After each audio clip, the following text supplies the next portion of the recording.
In the early years of the 1930s, the world is still catching its breath after the chaos of the Great Depression. Factories stand silent. Fortunes have vanished, and most families are simply trying to hold on to what little they have. In the middle of this uncertainty, Henry Ford is already planning something that seems almost reckless. A brand new car with a brand new kind of engine, one that will give ordinary people the kind of power only the wealthy could once afford. He believes that if he can put real performance in the hands of everyday drivers, he can revive not just his company, but the very spirit of American motoring. At that time, V8 engines are the exclusive territory of luxury marques such as Cadillac, Lincoln, and Packard, machines built for those who can spend a fortune. For the average working man, a V8 is as out of reach as a private airplane. Ford wants to change that. He wants to create a V8 that anyone can buy, one that will sell not for thousands but for hundreds of dollars. His team knows it sounds impossible. Casting a V8 block as a single piece is a nightmare of metallurgy and machining, and the complexity of the cooling. Passages alone is enough to make. Experienced engineers shake their heads, but Ford is not a man to be dissuaded by difficulty. He pushes his engineers relentlessly, sometimes to the edge of exhaustion. He demands not only a powerful engine, but one that can be produced cheaply and in vast numbers. They experiment with sand cores and iron alloys, with different ways to pour and cool the molten metal so the block will not crack. Weeks turn into months, and failures mount. Ford prowls the factory floor, silent, watchful, refusing to accept defeat. Then, in 1932, the impossible becomes real. The Ford V8, later known simply as the Flathead, rolls off the assembly line. Its design is revolutionary. Instead of the overhead valves used by many competitors, the valves sit flat in the block beside the cylinders, giving the engine its name. The simple layout allows Ford to cast the block as a single piece.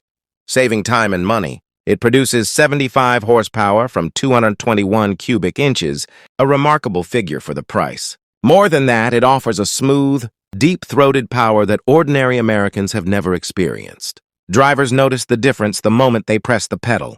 The Flathead pulls with a steady, confident surge, and its exhaust note carries a warm, rumbling music that will become a signature sound of American motoring. Within months, Ford's sales rebound. The V8 is no longer a luxury. It is the heartbeat of the common man's car. As the new engine spreads across the country, something unexpected happens. Young men, restless and hungry for speed, begin to see the Flathead, not just as transportation but as an invitation. On the dry lake beds of Southern California, where the sun bakes the sand into a hard, flat surface, weekend racers strip down their Fords, shed weight, and chase the horizon. The Flathead proves eager for the challenge. With a few simple modifications, polished ports, higher compression heads, dual carburetors, its 75 horses become 90, then 100, then more. The engine takes punishment without complaint. These dry lake racers create the culture that will later be known as hot rodding. They trade secrets in dusty garages, invent their own parts when the aftermarket lags behind, and measure their success. Not in trophies, but in miles per hour. Names that will become legendary, Vic Edelbrock, Barney Navarro, begin their careers tuning and testing the humble Ford V8. The Flathead becomes the platform for a whole new industry of speed. Meanwhile, across the Atlantic and beyond America's borders, the engine earns a reputation of a different kind. Farmers, taxi drivers, and small-town mechanics find it nearly impossible to kill. It tolerates bad fuel, indifferent maintenance, and hard use. It can be fixed with basic tools, its simple valve layout, making repairs straightforward. Even in the most remote locations, stories spread of Flatheads running hundreds of thousands of miles with only the occasional gasket change. But the journey to glory is not without setbacks. The Flathead's very design, its valves sitting beside the cylinders, creates hotspots in the block. Without careful cooling, the engine is prone to overheating. Mechanics learn tricks to keep it alive: larger radiators, better water pumps, careful tuning of ignition timing. These quirks only deepen the bond between driver and machine. Owning a Flathead is not just owning an engine. It is joining a fraternity of tinkerers who know its secrets. By the late 1930s, the Ford Flathead V8 is more than a mechanical success. It is a cultural phenomenon. It gives ordinary, Americans a taste of power and freedom in a time when both seem in short supply, and it quietly plants the seed of a movement that will transform the car from a mere means of transportation into a canvas for creativity and rebellion. As the Flathead V8 spreads across America, a restless generation of young men begins to see it not only as a tool for getting from town to town, but as a gateway to something wilder. The country is still shaking off the scars of the Great Depression, and for many, there is little money for luxury. But freedom, real, thrilling freedom, can be found on the open road, and the Ford V8 offers it at a price even a mechanic's apprentice can dream of. On the sun-baked lake beds of Southern California, a new culture takes shape. Vast stretches of dry earth, flat as a billiard table and hard as concrete, become proving grounds for a different kind of racing. Young drivers strip their cars of every unnecessary ounce. No fenders, no bumpers, no frills. Bare frames and engines hurtle across the desert like low-slung bullets. At the heart of nearly every machine beats the Ford Flathead. Its simple design welcomes experimentation.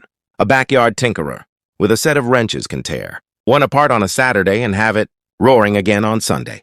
Carbs are swapped for dual or even triple setups. Cylinder heads are milled to raise compression. Ignition timing is tweaked by feel and ear. Every trick that squeezes another few horses from the block becomes a story passed from garage to garage, fueling a quiet arms race of speed. Names that will later be etched into hot rodding history cut their teeth here. Vic Edelbrock, a young mechanic with a sharp eye for airflow, crafts aluminum intake manifolds in his small Los Angeles shop.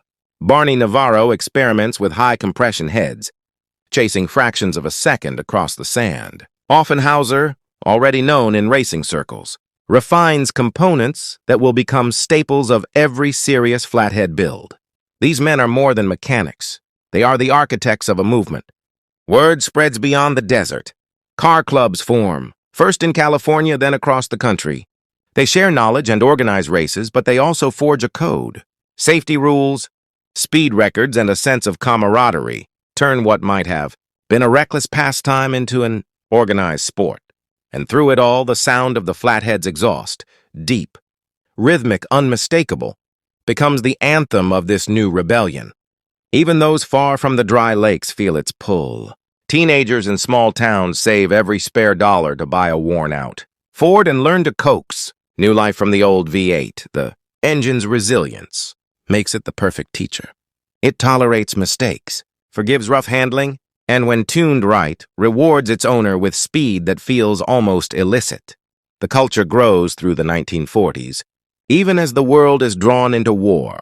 When America enters the Second World War, many of the young men who once raced on dusty flats trade their coveralls for uniforms, yet the Flathead follows them. Ford builds military trucks powered by the same basic engine, proving its toughness in deserts, jungles, and icy European roads. Soldiers returning home bring with them not only mechanical skills, but a hunger for the thrill they once found on the dry lakes. Post-war America is fertile ground for hot rodding's next chapter. The economy booms, surplus military equipment floods the market, and so do surplus Fords. War-hardened veterans, armed with discipline and ingenuity, buy old engines for pocket change and set to work transforming them. They strip, polish, and tune until the humble Flathead roars like a race car. By the late 1940s, hot rodding is no longer a fringe pastime. Magazines like Hot Rod document the culture, carrying stories and photographs. From the salt flats of Bonneville to small-town drag strips, the Ford Flathead V8 sits at the center of every tale. Both the symbol and the substance of a new American obsession with speed. It is more than metal and fuel. It is a rite of passage. Boys become men with grease-blackened hands and the knowledge that they have wrested power from a machine and bent it to their will. The Flathead's low, rumbling voice echoes across the nation, a soundtrack to a generation discovering what freedom really feels like. Racing has always been the natural arena for an engine that thrives on power and punishment, and the Ford Flathead V8 is no exception. As the post-war years unfold, the dry lake speed runs of California grow into something larger, something that will become the organized world of drag, racing, and stock car competition. The Flathead moves from the dusty desert into purpose-built tracks, carrying with it the spirit of those first hot rodders who chased the horizon. Local fairgrounds and small-town dirt ovals echo with the deep, syncopated rumble of the V8. Drivers, many of them veterans just returned from the war, push their home-built cars to the limit. They wrench late into the night, chasing every ounce of speed. From the same engine that once powered military trucks through mud and snow, the Flathead proves its worth on these crude circuits, showing a blend of reliability and raw muscle that keeps it at the front of the pack. When the National Association for Stock Car Auto Racing, NASCAR, is founded in 1948, it quickly becomes the next great stage for the engine. Early NASCAR fields are filled with Fords and Mercurys, their flatheads pounding out the rhythm of America's newest sport. On the high-banked turns of Daytona and the bull rings of the Carolinas, the engine earns a reputation for toughness. Races that begin as local spectacles draw crowds of thousands, and the sound of the Flathead's exhaust becomes the music of a nation, discovering a new obsession with speed. Beyond the United States, the engine's reputation spreads. In Australia, where the love of fast cars runs deep, mechanics and racers adopt the Flathead for everything from dirt track racing to daily driving on long, outback roads. In Europe, it finds a second life in custom-built specials, powering lightweight sports cars that surprise established markets. Its simplicity makes it adaptable to almost any environment, from the rainy hills of England to the sun-scorched plains of Africa. The Flathead's versatility is not only in racing. Farmers and tradesmen value its ability to pull heavy loads and run day after day with minimal maintenance. Taxi fleets rely on it to keep cabs on the road with little more than basic tools and a ready supply of spare parts. In city after city, the engine becomes part of the background of everyday life. A workhorse, a racer, and a trusted companion. By the early 1950s, the aftermarket surrounding the Flathead has exploded. Speed shops in every corner of the country offer high-compression heads, multiple carburetor manifolds, and performance camshafts. Magazine pages are filled with ads promising to unlock hidden horsepower. Teenagers and professional racers alike chase records, from quarter-mile drags to the long, shimmering salt of Bonneville. The Flathead proves again and again that, given enough creativity and patience, it can keep pace with much newer designs. But as competition intensifies, a new generation of overhead valve V8s begins to appear. Chrysler introduces its first Hemi in 1951, boasting breathing and combustion advantages that the side valve Flathead cannot match. Chevrolet follows with its own small block V8 in the mid-1950s. Lighter and more powerful, right? Out of the crate. The writing is on the wall, but the Flathead does not fade quietly.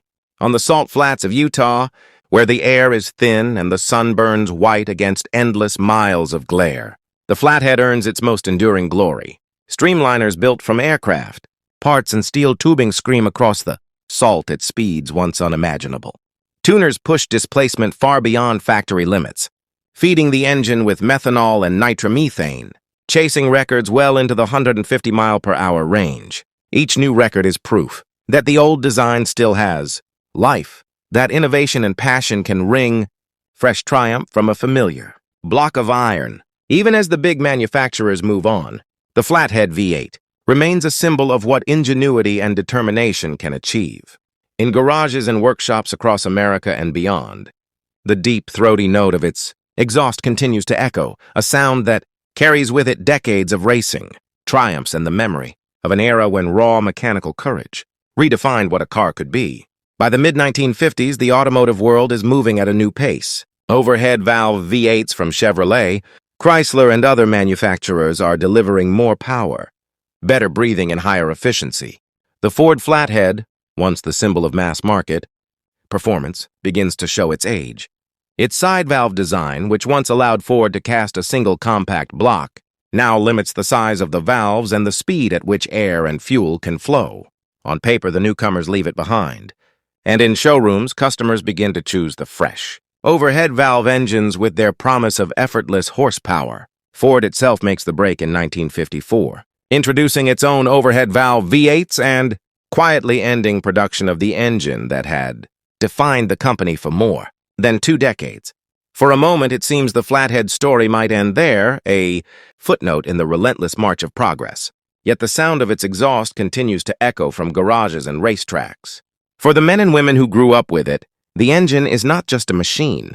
It is a memory, a friend, a piece of their own history. In towns across America, the Flathead finds a second life. Enthusiasts rescue worn blocks from junkyards and rebuild them with care. Car clubs that once formed to race now gather to preserve, to share knowledge of tuning and maintenance, and to celebrate the deep, mellow rumble that no modern engine can quite reproduce. Customizers build gleaming hot rods with polished manifolds and hand-fabricated headers, not for competition alone, but as rolling tributes to an era when speed was built by hand and heart. Its influence spreads beyond nostalgia. The entire aftermarket performance industry, cylinder head manufacturers, speed equipment makers, specialty machine shops, can trace its lineage back to the need to make a simple Ford V8 go faster. Every modern tuning culture, from Japanese import scenes to European performance workshops, inherits something of that Flathead spirit. The belief that a determined mind and a set of tools can transform an ordinary car into something extraordinary. Collectors and historians keep the legend alive, but so do the racers who refuse to let it rest. On the salt flats of Bonneville, the same. Iron blocks that once rumbled down small town. Main streets are still being coaxed to incredible speeds. Builders experiment with exotic fuels and clever cooling solutions, pushing ancient castings to double their original horsepower. Each run is a salute to the men who first looked at the Flathead and saw not a simple engine, but a blank canvas for invention. Beyond performance, the engine's legacy is cultural. It became the voice of a generation that valued freedom, ingenuity, and the raw thrill of mechanical power. It carried the dreams of working men and women through the hardest years of the 20th century and gave birth to the hot rodding movement that reshaped American car culture forever. Even now, nearly a century after Henry Ford demanded a V8 for the masses, the Flathead still inspires. In museums and private collections, in the polished bays of show cars and the stripped frames of vintage racers, it continues to speak in the language of low, confident thunder. It reminds us that innovation is not always about complexity, that sometimes the most enduring revolutions are forged from simplicity and stubborn belief. The Ford Flathead V8 began as an audacious gamble in a time of economic despair. It went on to spark a movement, ignite imaginations, and prove that true engineering icons never really fade. Long after the assembly line stopped, the spirit of that engine lives on in every garage, where a builder turns a wrench and listens for the first heartbeat of a machine that once changed the sound of the world.